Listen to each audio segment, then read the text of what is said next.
Eu gostaria de conversar com você sobre uma mãe de iniciativa. O texto bíblico se encontra em 2 Reis, capítulo 4, 1 ao 7. Diz que certa mulher das mulheres dos discípulos do profeta clamou a Eliseu dizendo: Meu marido, teu servo, morreu, e tu sabes que ele temia o Senhor. E chegando o credor para levar meus 2 filhos para lhe serem escravos, Eliseu lhe perguntou: Que te hei de dizer? Dize-me o que é que tens em casa. E ela respondeu: Tua serva não tem nada em casa, senão uma botija de azeite. E então disse ele: Vai, pede emprestadas vasilhas a todos os teus vizinhos, vasilhas vazias, não poucas. E então entra e fecha a porta sobre ti e sobre os teus filhos, e deita o teu azeite em todas aquelas vasilhas, e põe a parte que estiver cheia. E partiu, pois, dele e fechou a porta sobre si e sobre seus filhos, e estes lhe chegavam as vasilhas, e ela as enchia. Cheias as vasilhas, disse ela a um dos filhos: Chega-me aqui mais uma vasilha. Mas ele respondeu: Não há mais vasilhas nenhuma. E o azeite parou. Então ela foi e fez saber ao homem de Deus, e ele disse: Vai e vende o azeite e paga a tua dívida, e tu e teus filhos vivei do resto. Louvado seja Deus. Qual a origem do Dia das Mães? Vamos pensar um pouco nesse tema, uma vez que eu vou falar de uma mãe de iniciativa e no mês de maio comemoramos o Dia das Mães. O Dia das Mães teve origem no início do século XX nos Estados Unidos. Tudo começou nos anos de 1850 com o trabalho de uma mulher chamada Ann Jarvis, um ativista que atuava para combater a mortalidade infantil na comunidade onde morava. Em Jarvis era uma das voluntárias que ensinava cuidados básicos para as famílias com o objetivo de prevenir doenças como, por exemplo, febre tifoide, tuberculose, cólera, comuns naquela época. Depois disso, ela se dedicou ao cuidado de soldados feridos por causa da Guerra Civil Americana. E durante as perdas que vivenciou, a ativista tinha um plano de criar uma data para homenagear a dedicação das mães à sociedade. Na verdade, ela queria incentivar as mães a cuidar das suas casas, suas famílias e dos pobres, enfim, de alguma maneira ela queria que as mães fossem úteis e enxergassem a sociedade como um lugar, como um canteiro de trabalho. E ela própria havia perdido 9 de seus 13 filhos. Contudo, em Jarvis, acabou morrendo antes disso. No dia 9 de maio de 1905, ela faleceu. E o sonho foi então levado adiante por sua filha, Ana Jarvis, que decidiu criar uma data como forma de homenagear a própria mãe. E talvez, quem sabe, né, todas as mães. E a primeira celebração do Dia das Mães aconteceu no ano de 1908, com um memorial criado por Ana Jarvis em homenagem à sua mãe. A atuação da filha mobilizou outras pessoas, o que deu início então em 1910 a comemoração oficializada desta data no estado da Virgínia, a Virgínia Ocidental. E em 1914, o Congresso dos Estados Unidos aprovou a criação do Dia das Mães no país e estabeleceu então o segundo domingo de maio para a comemoração desta data. No Brasil, a primeira celebração ocorreu em 12 de maio de 1918, em Porto Alegre. Aos poucos, a festividade foi se espalhando pelo país e em 1932, o então presidente Getúlio Vargas oficializou a data para a comemoração do Dia das Mães, no segundo domingo do mês de maio. Então, qual o significado desta data para as mães e os filhos em nossos dias? Como os filhos estão tratando suas mães e como as mães estão tratando os filhos em nossos dias? Será que aquele plano, aquela ideia, aquele pensamento de Jarvis, de ver as mães assim mais cooperadoras na sociedade, ajudando os pobres necessitados, será que isso se faz presente na vida das mães em nossos dias? O texto que lemos conta a história de uma mãe pobre, viúva, que precisou pedir ajuda a um profeta, um homem de Deus, para salvar os seus filhos, da escravidão. E é curioso que a escravidão sempre fez parte do povo de Deus, né? De alguma maneira as pessoas estão se escravizando aí, é, é, vendendo ou negociando pessoas, coisas, enfim, o tempo delas, por exemplo, elas estão muitas vezes à mercê de problemas relacionados à escravidão, são os vícios, né? Hoje, por exemplo, o eletrônico rouba muito tempo da família, aquele tempo de qualidade, de comunicação, enfim, de conversa, de oração, de leitura de bons livros, de bons conteúdos. Mas a história aqui de Segunda Reis diz que foi o homem que contraiu uma dívida e acabou levando ali prejuízo para dentro de casa. Os filhos iam se tornar escravos, como a lei dizia, Êxodo capítulo 21, 2 e 4, Levítico 25, 10, fala que se o pai morrer devendo, os filhos devem se tornar escravos do credor a fim de sanar a dívida.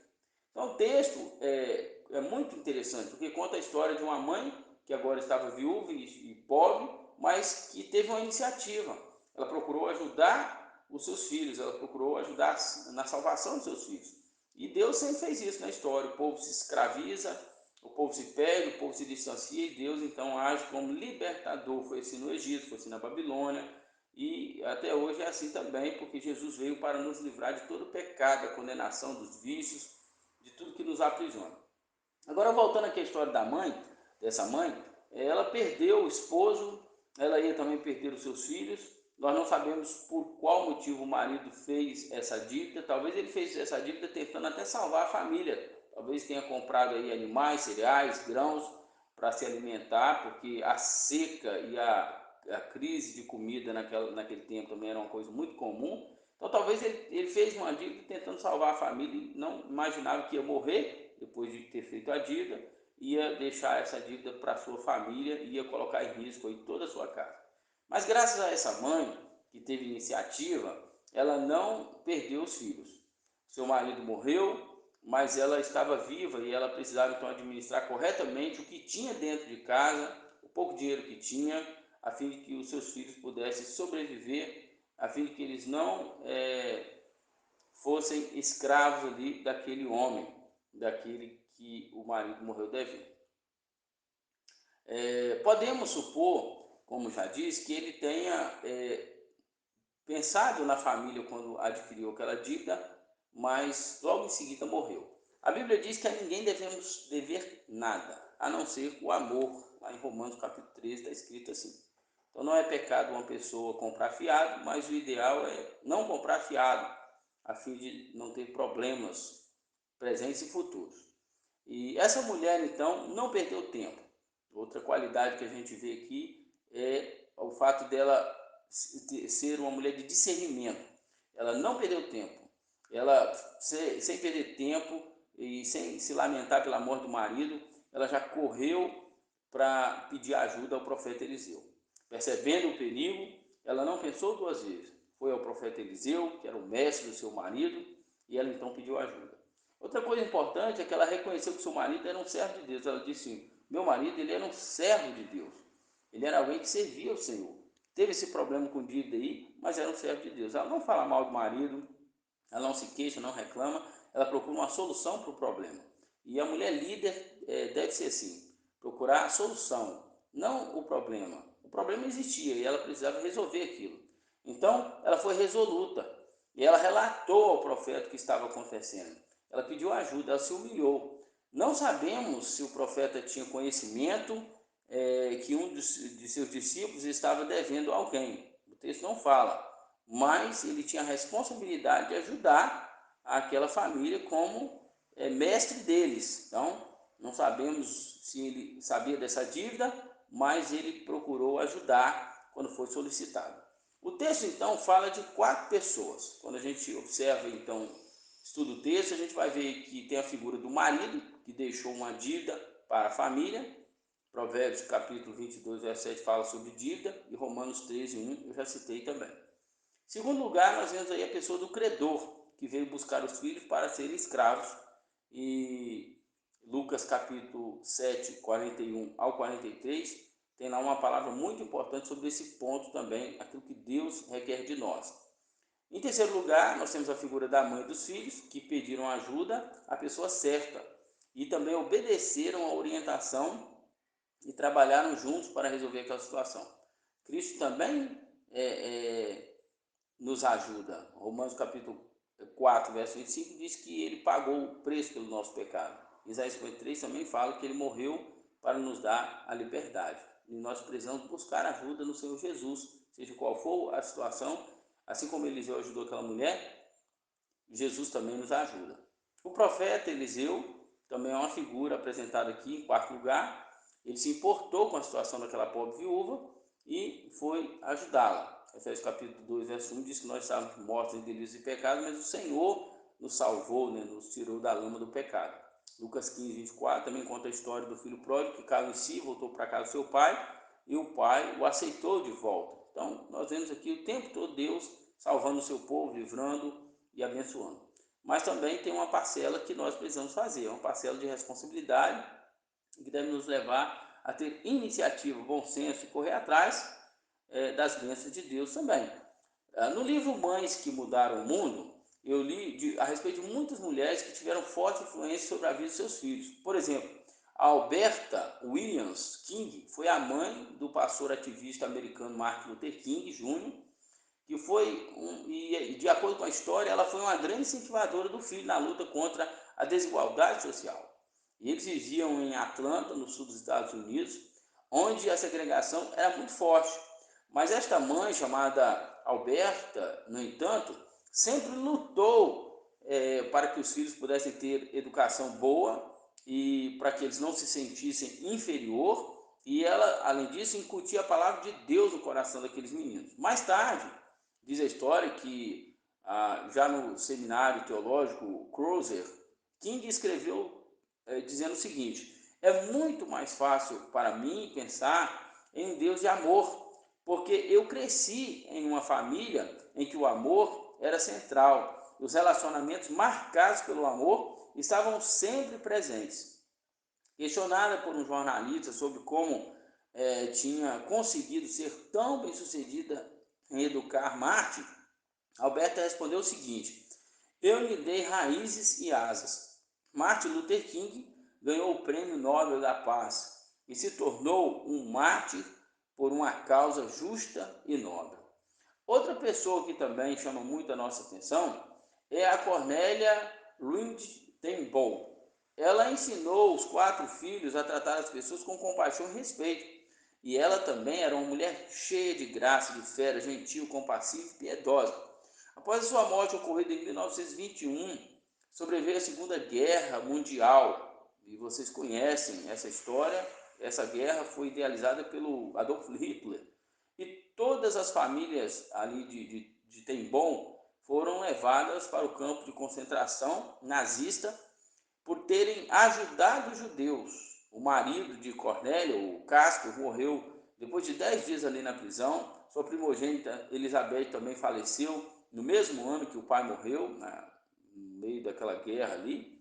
A caçula Corinne ten Boom se tornou missionária e viajou pelo mundo todo pregando o amor de Deus, falando de compaixão, de graça e também perdoando aqueles que haviam maltratado ela e a sua família. Cornélia não somente deu Corinne as ferramentas para sobreviver em um campo de concentração nazista, mas trabalhou em sua vida ao ensinar o amor e a misericórdia de Jesus.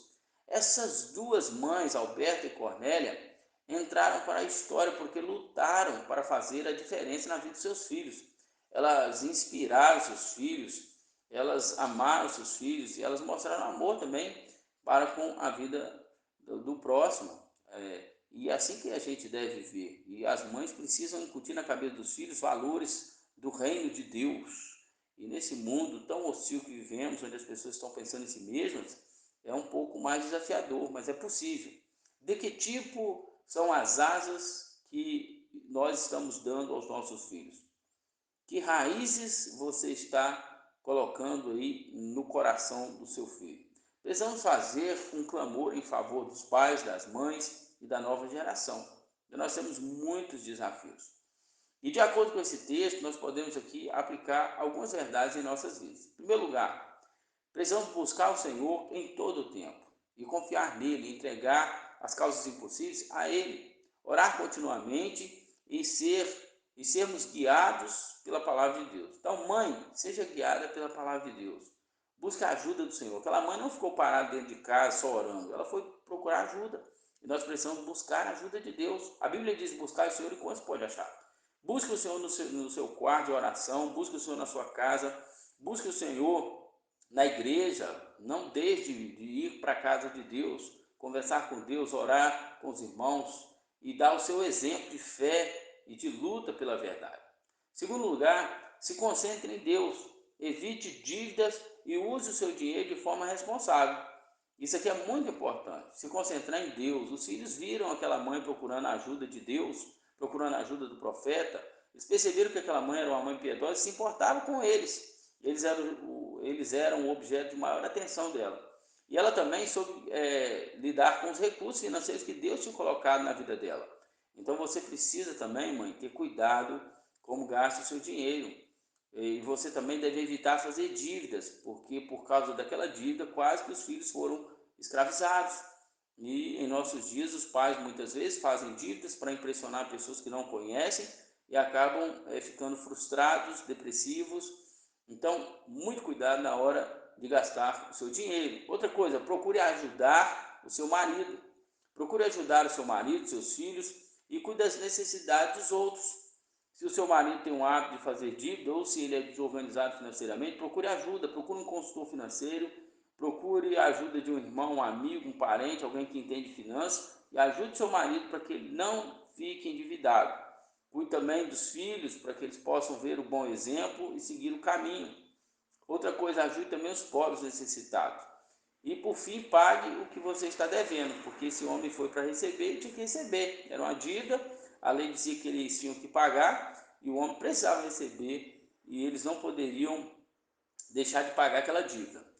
E mais uma palavra, uma vez que Eliseu não estava presente, ficou evidente que Deus operou o milagre e livrou a família de mais angústia. No futuro, Jesus ia fazer a mesma coisa que Eliseu fez. No futuro, Jesus ia vir, ia morrer, ia pagar o preço da nossa dívida, do nosso pecado. Hoje, se nós entregarmos nossa vida ao Senhor e confiarmos nele, nos arrependermos dos nossos pecados, ele nos promete salvar e nos livrar da condenação eterna. Deus abençoe sua vida, cuide de você, cuide da sua família, cuide do seu relacionamento com Deus e fique com Jesus, porque sem ele nada podemos fazer.